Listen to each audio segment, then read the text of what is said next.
Alhamdulillah wassalatu wassalam ala Rasulillah wa ala alihi wa sahbihi wa mawala. Faya ibadallah usikum bitaqwallah fa inna jannatan iddat liman ittaqah. Kaum muslimin rahimakumullah, ketika saya berkhutbah membahas tentang nahoda kehidupan sebagai kawam, khususnya di dalam keluarga, muncul pertanyaan dari pengurus masjid. Bagaimana katanya kalau terbalik? Maksud terbalik itu bukan suami yang menafkahi, bukan suami yang memberi kehidupan kepada istri, tapi istrinya yang menghidupi suami. Apakah tetap saja suami jadi nahoda? Ini tanggapan pada khutbah yang sudah saya kirim ke YouTube juga ya. Bagaimana jika ada suami yang tidak jadi kawam, bahkan bukan mahoda, karena istri yang cari nafkah, suami yang minta. Bahkan suami katanya suka pinjam duit ke ke pinjol ya. Yang ditagih adalah istrinya, yang dikeyek oleh debt collector. Memang saya katakan debt collector sekarang itu jangankan yang beneran punya utang, yang sudah lunas saja utangnya, seperti kartu kredit atau ke utang-utang yang lain, walaupun sudah lunas, kalau ada catatan dari bank dia pernah punya utang, dikejar-kejar itu debt collector itu.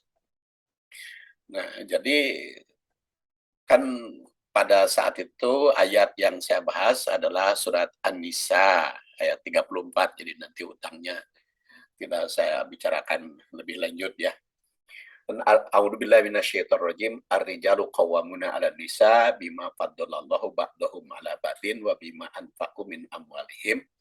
Fas-shalihat qanitat hafidhat lil ghaib bima hafidallah wallati takhafuna nusyuzahunna fa'iduhunna wahjuruhunna fil madaji wadribu hunna fa in ata'nakum fala tabghu 'alaihinna sabila innallaha kana aliman innallaha kana aliyan kabira.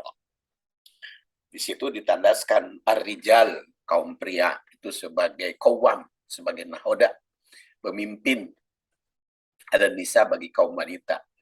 Bima faddallahu ba'dahum ala ba'din. Nah, ini yang saya ingin garis bawahi. Di situ qawwamuna ala nisa itu bima faddalallahu ba'dahum ala ba'din. Saya yakin bi di sini mempunyai makna bi sababiyah atau hukum sebab akibat, hukum kausalitas.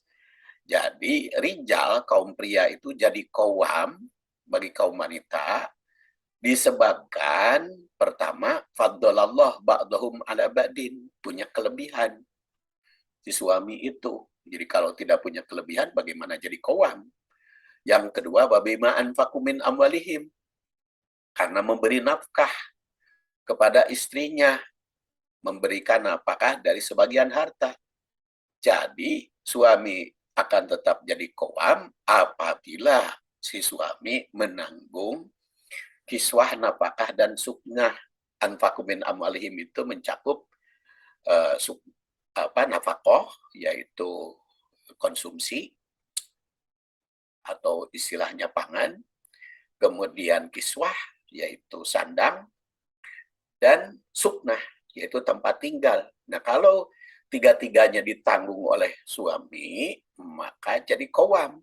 Tapi kalau tidak memiliki kelebihan, tidak memberi nafkah, ya otomatis qawwamnya pun berkurang. Karena di situ qawwamuna 'ala nisa bima faddalallahu ba'dahum 'ala ba'din wa bima anfaqu, karena suami itu jadi qawwam karena dia punya kelebihan ba'dahum 'ala ba'din, karena memberi nafkah, maka istrinya qanitat, fasolihat qanitat hafidhat bil ghaib,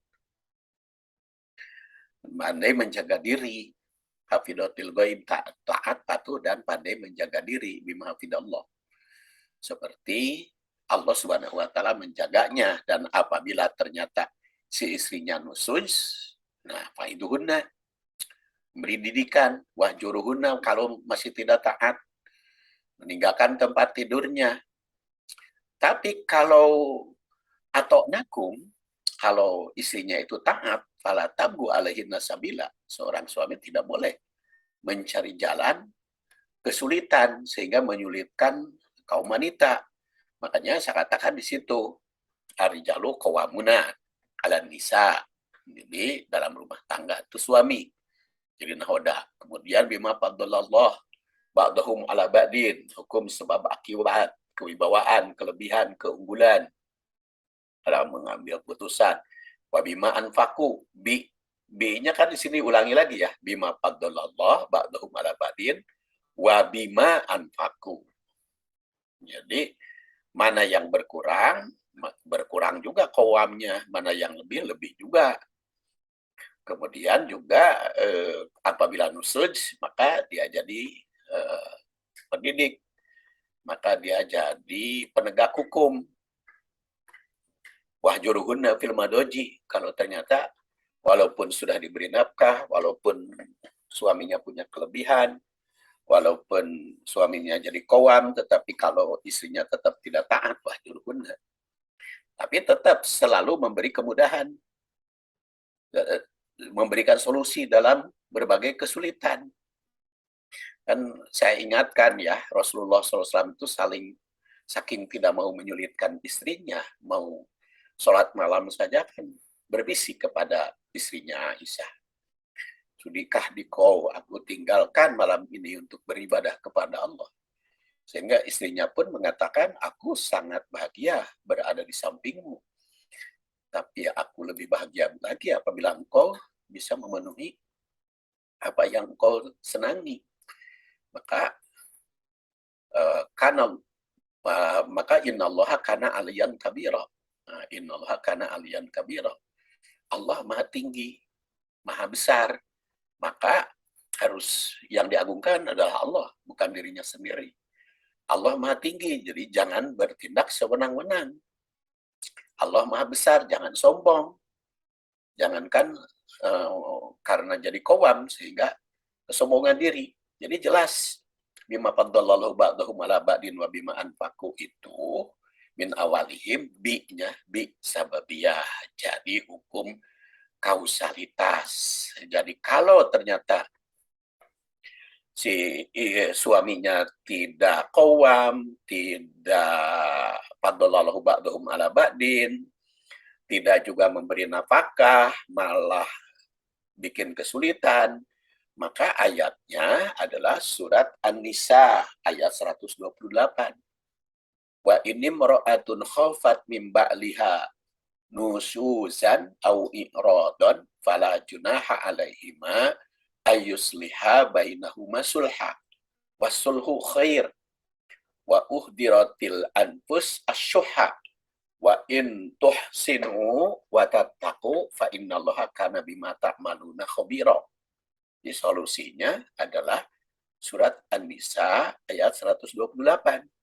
Apabila seorang perempuan atau seorang istri khawatir min ba'liha nusujan, di suaminya yang nusud. Jadi kalau tadi mah di ayat 34 istrinya yang nusud, ini mah suaminya yang nusud au i'radan, atau tidak memberikan perhatian, tidak memenuhi kebutuhan, tidak memenuhi persyaratan sebagai suami, tidak memberi nafkah, tidak memiliki kelebihan, malah menyulitkan. Nusujan au i'radun fala junaha alaihima ayyusliha bainahuma. Maka tidak mengapa mengadakan islah. Ada perbaikan, islah, perdamaian, atau dimusyawarahkan, sulha. Wasulhu khair, dan perdamaian itu lebih baik. Wa uhdiratil anfus asyuh, namun memang di dalam diri manusia itu ada punya penyakit syuh. Syuh itu pelit, yang menurut Ibnu Hajar al-Asqalani, syuh itu lebih berat dari bukhl. Ibnu Hajar al-Asqalani itu wafat tahun 852 ya Hijriah. Dia pengarang Fathul Bari, kemudian juga Bulughul Maram, dan masih banyak lagi kitab-kitab yang susunan beliau. Syuh itu kalau bakhil itu karena harta. Kalau syuh itu bukan hanya harta, tapi bakhil kata, bakhil jasa. Nah, anfus apa? Anfus itu punya karakter, punya penyakit syuh. Nah, maka wa in tuhsinu wa tattaqu, apabila ihsan dan takwa, fa innallaha kana bima ta'maluna khabira. Maka Allah Subhanahu wa taala tahu betul tentang apa yang kalian perbuat. Maka diadakan sulh, diadakan perdamaian, ya. Di sini kan ini mro'atun khofat mimba liha nusuja, di suami yang nusuj atau i'raj atau pelanggaran atau tidak memenuhi hak dan kewajiban, maka fala junaha, tidak mengapa, alaihima, kepada mereka berdua itu untuk diadakan perdamaian, ya, atau diadakan islah. Jadi kalau begitu istri bisa memegang peranan karena suaminya tidak memberi nafkah, istri yang memberi nafkah, maka urusan harta istri yang berkuasa.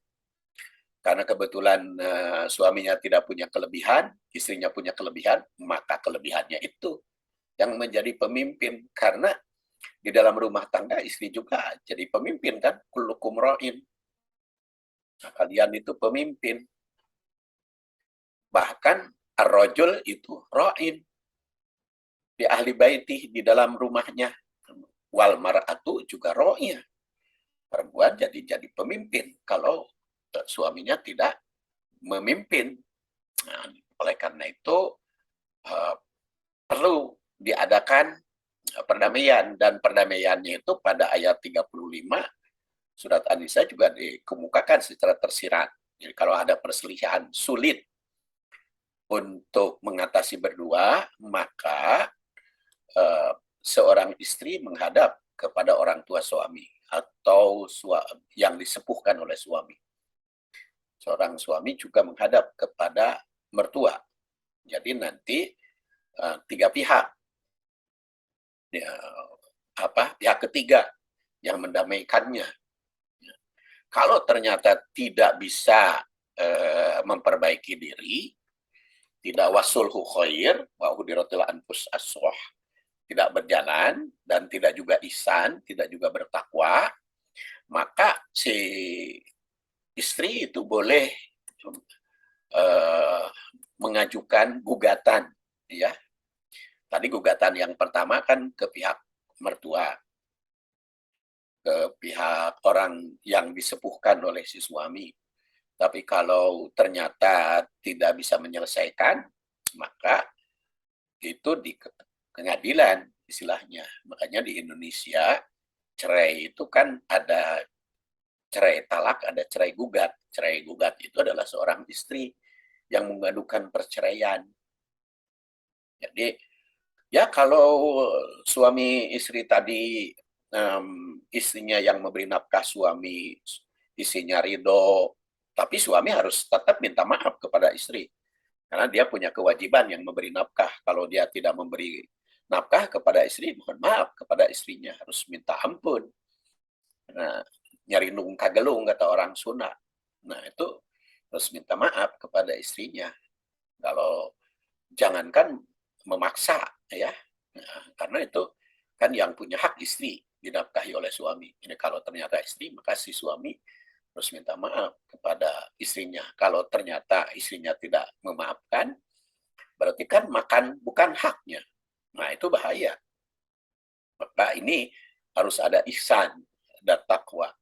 Maka fa innallaha kana bima ta'maluna khabira. Nanti Allah Subhanahu wa taala akan mengaudit siapa yang salah, siapa yang benar.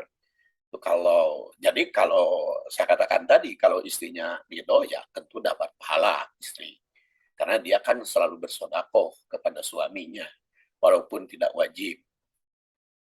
Ya, kalau walaupun tidak wajib kan bersedekah itu banyak manfaat. Ya, kalau ridho si istrinya, nah itu beribadah. Tentu saja jaminannya adalah surga. Tapi kalau tidak ridho, bagaimana? Islam itu tidak menghendaki awet trajet, tidak menghendaki perempuan itu tersiksa terus. Enggak. Makanya kalau tidak ridho, ya pengajuan cerai.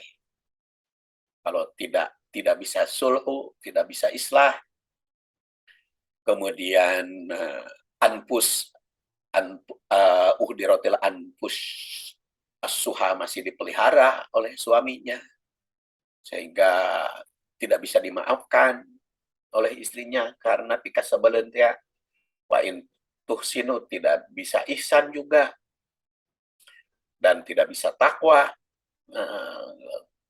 tidak bisa ihsan berbuat baik, tidak bisa takwa, maka ya pengajuan tadi, fa innallaha kana bima ta'maluna khabira, karena Allah itu akan mengawasi ya. Maka ya hukum istri minta cerai. Kan katanya kalau perceraian itu yang halal tapi dibenci, ya itu jangan dipakai dalil abgodul halal ilallah ta'ala at-tolak. Jadi halal yang paling dibenci Allah itu tolak, itu jangan dipakai. Karena apa? Karena hadis tersebut adalah hadis dhaif. Hadis riwayat Abu Dawud itu oleh At-Tibriji, juz 2 halaman 245, katakan dhaif. Kemudian juga di Tahrij As-Suyuti juga itu dhaif. Dan Nasiruddin Albani juga tahqiq. Hadis itu dhaif, jadi tidak bisa dipakai. Abgadul halal ilallah ta'ala at-tolak itu jangan dijadikan dasar ya. Masa yang dibenci halal tapi dibenci, atau tidak akan dibahas di dalam Al-Quran urusan tolak itu. Jadi justru tolak itu adalah jalan yang terakhir apabila tidak bisa rukun, tidak bisa islah, tidak bisa damai, tidak menjadi rukun, tidak repok, tidak sakinah, mawadah, warohmah, dan tidak barokah. Maka itu perceraian salah satunya. Dan itu seorang istri datang ke pengadilan, ngisi formulir pengaduan. Sebab-sebabnya harus diterangkan di pengadilan, itu sebabnya. Begitu begini, jangan menyiksa diri. Ya, itulah salah satu solusi ya. Mudah-mudahan yang ditanyakan segera berdamai. Kalau ridho, ya alhamdulillah istrinya. Kalau tidak ridho, ya gugat saja. Karena insya Allah Allah akan meridhoi. Subhanakallahumma wa bihamdik asyhadu an la ilaha illa anta astaghfiruka wa atubu ilaik. Assalamualaikum warahmatullahi wabarakatuh.